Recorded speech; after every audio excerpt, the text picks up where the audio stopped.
Hola, en este vídeo vamos a hablar de los ratios más característicos del balance.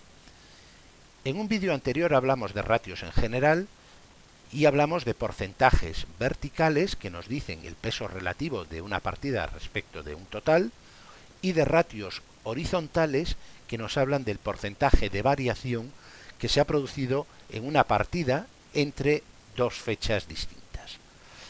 Bien, ahora nos vamos a centrar en ratios típicos de balance y para ello vamos a empezar por un ratio que se suele denominar ratio de liquidez y que es el cociente entre el activo circulante o activo corriente y pasivo circulante o pasivo corriente.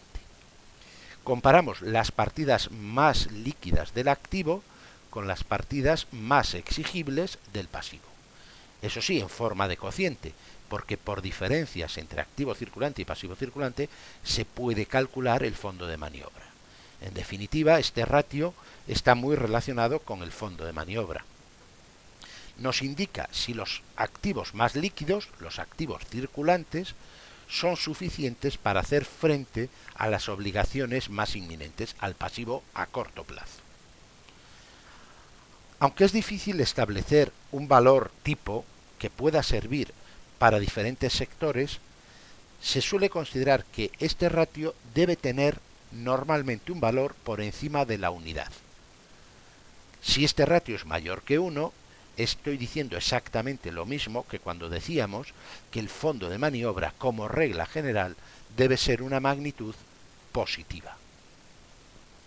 Este ratio, que llamamos ratio de liquidez, en algunos manuales, en algunos libros, recibe otras denominaciones, como pueden ser ratio de circulante, ratio de liquidez corriente, ratio de solvencia corto, y en algún manual, pues a veces incluso se le denomina como ratio de distancia a la suspensión de pagos.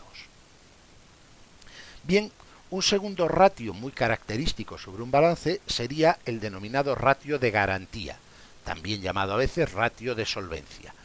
Compara el activo con el pasivo.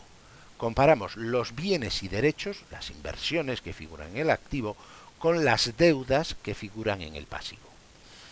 Este ratio debe tener un valor superior a 1.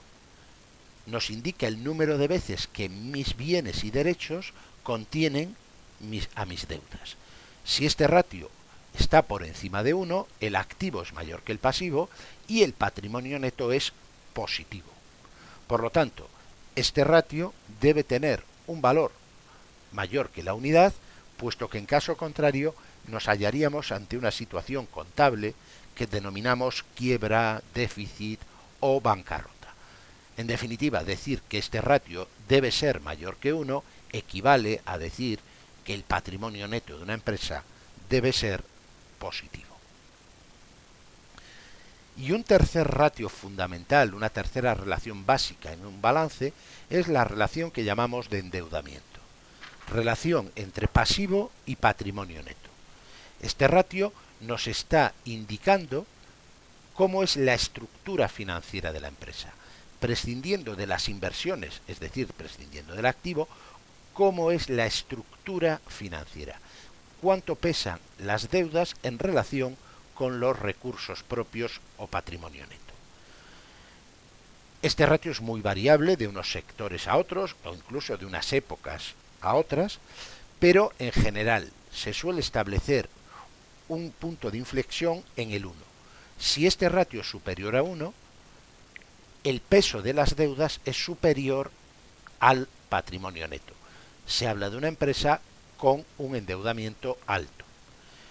Si el ratio está por debajo de la unidad, serían inferiores las deudas al patrimonio neto y la empresa estaría ante una situación de endeudamiento bajo. Lógicamente, el endeudamiento alto o bajo es muy variable dependiendo de los sectores y del momento en el que nos encontremos de un ciclo económico. Y con estos tres ratios, liquidez, garantía y endeudamiento, hemos visto los tres ratios fundamentales que se calculan sobre un balance. Muchas gracias por su atención.